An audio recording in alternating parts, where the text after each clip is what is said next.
भ्रष्ट आरटीओ का हिसाब का। नमस्कार, मैं अर्चना गुप्ता आप सभी का न्यूज वन इंडिया में बहुत स्वागत करती हूं। अफसरों के भ्रष्टाचार की कहानियां तो आपने खूब देखी और सुनी होगी, लेकिन पहली बार एक ऐसे करप्ट अधिकारी की कहानी सामने आई है जो भ्रष्टाचार डंके की चोट पर करता है।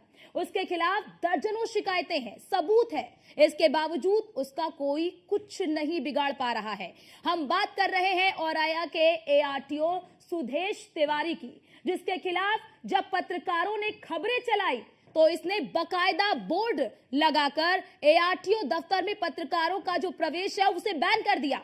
अब सवाल ये उठता है कि खुलेआम करप्शन का खेल खेल रहे इस भ्रष्ट एआरटीओ पर नकेल कब कसी जाएगी, देखिए इस स्पेशल रिपोर्ट में।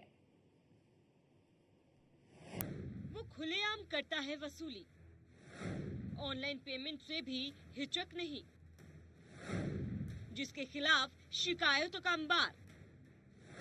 आखिर कब होगा भ्रष्ट अफसर का हिसाब?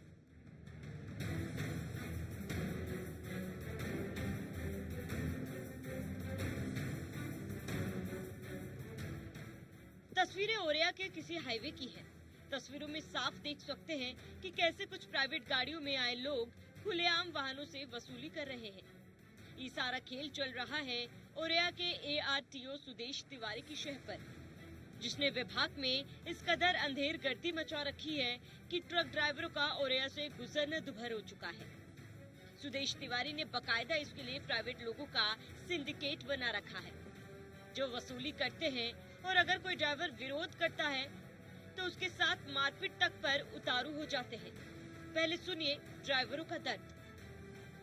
हमारे जमुना पुल पार करके गाड़ी हमारी निकल के जा रही थी, आगे की गाड़ी सबने दाबी आगे, और सब में सब प्राइवेट आदमी थे, वर्दी वाला हमें कोई नहीं था।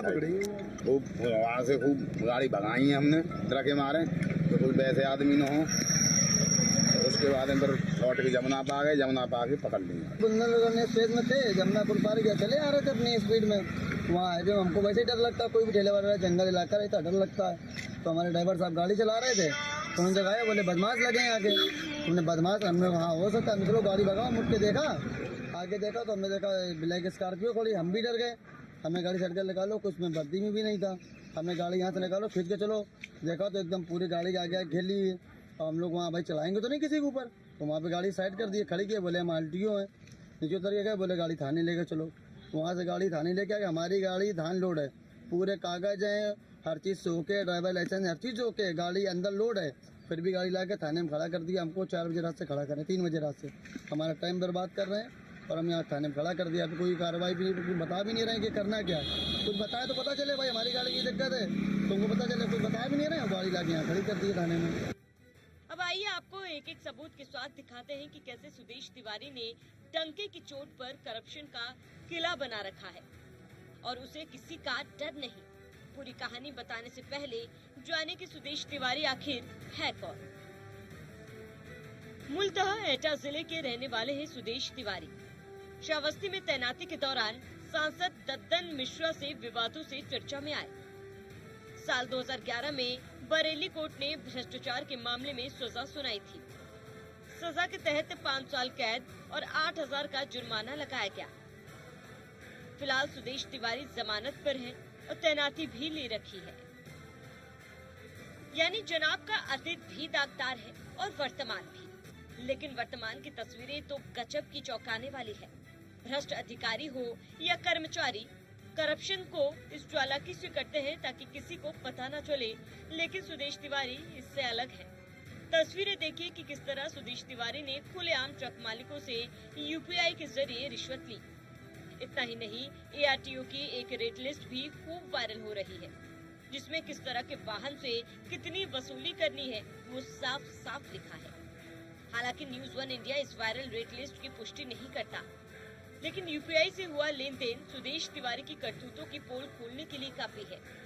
आगे सुदेश तिवारी की एक और करतूत बताएंगे, लेकिन पहले देखिए एक वीडियो जिसमें एआरटीओ की गाड़ी एक प्राइवेट आदमी लेकर हाईवे पर खड़ा है, और जब उससे सवाल किया गया तो कैसे भागने लगा।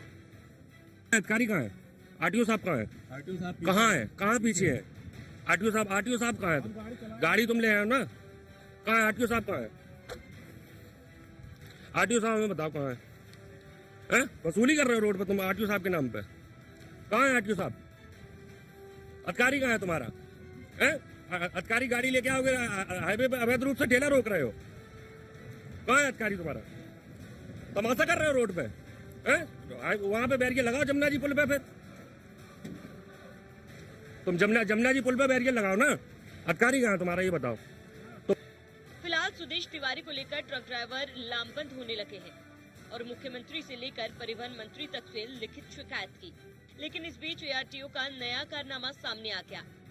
पत्रकारों की खबरों से परेशान होकर सुदेश तिवारी ने दफ्तर के बाहर एक बोर्ड लगा दिया जिसमें 14 पत्रकारों के नाम हैं, यानी सिर्फ ये लोग ही सुदेश तिवारी की नजर में पत्रकार हैं, बाकी और कोई नहीं।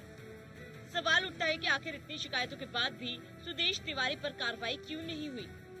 आखिर बड़े अफसर एआरटीओ की खुले करप्शन के खेल पर चुप क्यों? Bureau report, news 1 India. तो देखा आपने किस तरह से किया जा रहा है सारा घालमेल। और हमारे साथ हमारे दो संवाददाता इस वक्त जुड़ चुके हैं। रामजीत शर्मा कानपुर से हमारे साथ जुड़ चुके हैं और साथ ही साथ एसके वाजपेयी हमारे साथ लखनऊ से जुड़ चुके हैं। लेकिन रामजीत शर्मा, सबसे पहले मैं आपके पास आना चाहूंगी कि जिस तरह से अब हमने देखा, इस पूरे रिपोर्ट को हमने दिखाया अपने दर्शकों तक भी, कि क्या अब एआरटीओ अधिकारी ये तय करेंगे कि कौन पत्रकार है कौन पत्रकार नहीं है? क्या वो मानक तय करेंगे?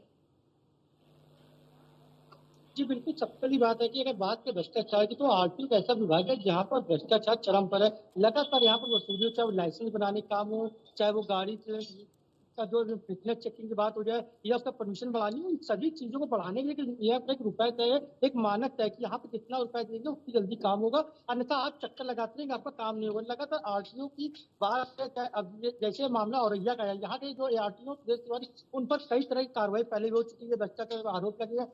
उनको यहाँ तक बरेली कोर्ट से 5 साल सजा और जुर्माने की सजा भी हो चुकी है। उसके बाद भी वो जमानत से बाहर होने के बाद भी वो एआरटीओ के पद पर तैनात है और लगातार भ्रष्टाचार कर रहे हैं। इस पूरे मामले की शिकायत वहाँ के ट्रांसपोर्टर हो, चाहे अधिकारी हो, वहाँ के जो कर्मचारी हो, उन सब की शिकायत भी करी है, लेकिन उसके बाद भी कोई कार्रवाई अभी तक नहीं हुई। और सबसे अगर बात करें ट्रांसपोर्ट, तो जो उनके उच्च अधिकारी है यहाँ के रागिन कुमार जो यहाँ पर सब आए हुए हैं, उनसे इस पूरे मामले को लेकर जब बात की तो उनका साफ तौर पर कहना है कि उनके संज्ञान में मामला है, मामले की जाँच करेंगे, लेकिन अभी वो फील्ड पर निकल चुके हैं, लेकिन कैमरे के सामने कुछ भी बोलने से बचते नजर। तो कहीं ना कहीं भ्रष्टाचार की बात करें तो लगातार कानपुर की बात करें, औरैया की बात करें, या उन हाईवे की बात करें, वहां पर लगातार भ्रष्टाचार फैला हुआ है। सिर्फ गाड़ी चेकिंग के नाम पर वसूली की जाती है, एक सिंडिकेट बनाकर काम किया जाता है, सिंडिकेट बनाया कि जिसमें कुछ प्राइवेट लोग। बिल्कुल। और रामजीत शर्मा, बड़ा सवाल यहाँ पर यही निकलकर सामने आता है कि तमाम सबूत होने के बावजूद भी आखिरकार कार्रवाई क्यों नहीं हो रही? आप हमारे साथ बने रहिए। एसके वाजपेयी हमारे साथ लखनऊ से बने हुए हैं। एसके, अब इस पूरे मसले को लेकर मुख्यमंत्री योगी आदित्यनाथ को भी शिकायत की गई है, परिवहन मंत्री को भी शिकायत की गई है। अब तक क्या आया है इस शिकायत को लेकर? क्या कोई एक्शन लिया गया है अभी तक? बिल्कुल इस पूरे मामले को लेकर लगातार शिकायतें हो रही हैं। वजह है कि एआरटीओ सुदेश तिवारी जो कि औरैया में 2-2 चार्ज के साथ काम कर रहे हैं। सबसे बड़ी बात यह है कि बड़े पैमाने पर ऐसे ऑफिसर्स भी परिवहन विभाग में हैं जो मुख्यालय से अटैच रहे। अटैच का मतलब आप समझ रहे होंगे कि उनको कोई चार्ज नहीं मिला है और वो बिना चार्ज के मुख्यालय में अलग अलग जगहों पर अटैच कर दिए गए हैं। लेकिन सुदेश तिवारी का प्रभाव ही कुछ ऐसा है कि लगातार उनको औरैया जैसे जिले के दोनों चार्ज, जिसमें 2 चार्ज होते हैं, आरटीओ और एक आरटीओ प्रशासन, दोनों चार्ज सुदेश के बाद पास रहे। हालांकि सुदेश तिवारी के पायलट होते हैं जिसमें वो ये सरकार से जबरन उनको ये चार्ज दे रखे हैं। उनको ऐसे चार्ज की कोई जरूरत नहीं है, मामला नहीं है। जब इस तरीके के तिवारी पर उसके पहले भी वो 4 बार सस्पेंड हो चुके हैं। उसके अलावा एक बार उनकी गिरफ्तारी हो चुकी है, कोर्ट के दौरान वो जमानत करा ली और जमानत पर बाहर चल रहे हैं। निश्चित तौर पर बहुत सारे आरोप उनके ऊपर लगे। सबसे बड़ी बात ये है कि कई ऐसे जो ड्राइवर्स हैं या जो ट्रांसपोर्ट एसोसिएशन हैं, जिन्होंने मुख्यमंत्री, साथ ही साथ परिवहन मंत्री, उसके अलावा परिवहन आयुक्त से इस पूरे मामले को लेकर शिकायत की है, जिसमें ऑनलाइन ट्रांजेक्शन तक हुए हैं। उन ट्रांजेक्शन की भी शिकायत पूरे प्रूफ के साथ की गई है। लेकिन बावजूद इसके कुछ एआरटीओ सुदेश तिवारी का रसूख ऐसा है कि उनके आगे प्रशासन बेबस नजर आ रहा है। वजह है कि उन पर अभी तक कोई एक्शन नहीं हुआ है। हालांकि पूरे मामले को लेकर वो कई बड़ी बातें कहते नजर आए। यहाँ तक इसके रसूख किस तरह का है? क्या किसी बड़े अधिकारी का हाथ है? क्या किसी बड़े नेता का हाथ है? रसूख किस तरह का है कि आखिरकार तमाम सबूत होने के बावजूद भी एक्शन नहीं लिया जा रहा है? बिल्कुल, निश्चित तौर पर जो लोगों की तरफ से की गई है, जो कि सुदेश तिवारी के पीड़ित हैं। उनका ये भी कहना है कि इस पूरे मामले को लेकर जब उनसे बात की गई तो उन्होंने ये कहा कि जो हम पैसा लेते हैं ये पैसा केवल मेरे तक नहीं रहता बल्कि ये ऊपर तक जाता है। ये चीजें भी और ये सारी शिकायतें लिखित में हुई हैं। जो शिकायतें न्यूज़ वन इंडिया के अपने दर्शकों को दिखा रहे हैं उन शिकायतों में ही ये चीजें लिखी हैं। ये वन इंडिया के अपने दर्शकों को दिखा रहे हैं उन शिकायतों में ही ये चीजें लिखी हैं। ये चीजें हम नहीं कह रहे हैं, जो शिकायतकर्ता हैं जिन्होंने शासन में इस पूरे मामले को लेकर शिकायत की और निष्पक्ष जांच की मांग की है वो भी लगातार यही कह रहे हैं कि इस पूरे मामले की जांच होनी चाहिए। अगर ऑनलाइन ट्रांजैक्शन हुआ है तो उसकी भी जांच होनी चाहिए। और सबसे बड़ी बात यह है कि सुदेश तिवारी खुद न जाकर प्राइवेट लोगों को ठेके पर दे रखा है। उन्होंने गाड़ियां और साथ ही साथ प्राइवेट लोग जाकर ही लगातार कहीं न कहीं वसूली कर रहे हैं, ऐसे आरोप लगे हुए हैं सुदेश तिवारी के ऊपर। हालांकि इतने गंभीर आरोप होने के बावजूद ना तो अभी तक उनकी जांच के आदेश हुए हैं और ना ही अभी तक उन पर कोई एक्शन हुआ है। निश्चित तौर पर सवाल जरूर खड़े होते हैं, खास तौर पर पूरे परिवहन प्रशासन पर कि आखिर इतने आरोप होने के बाद ऐसे अधिकारी की जांच क्यों नहीं कराई गई, जो पहले भी इस तरीके की कार्रवाइयों से दंडित हो चुका हो, यहां तक कि कोर्ट ने भी उसके खिलाफ एक्शन लिया हो। और उसके बावजूद अगर इस तरीके की चीजें, इस तरीके की शिकायतें आ रही और उस पर अभी तक कोई जांच भी संस्थित ना हुई हो तो निश्चित तौर पर सवाल उठने लाजमी है। हालांकि इसके जवाब में सुदेश तिवारी सिर्फ यही कहते नजर आते हैं कि उनका कोई कुछ नहीं कर सकता। निश्चित तौर पर बड़े सवाल और जरूर कहीं ना है। कहीं क्या यही वजह है क्या इसके, क्या वही वजह है क्या इसके कि कोई कुछ नहीं कर सकता और इसीलिए वो डंके की चोट पर करप्शन कर रहे हैं? फिर मैं आती हूँ रामजी शर्मा आपके पास।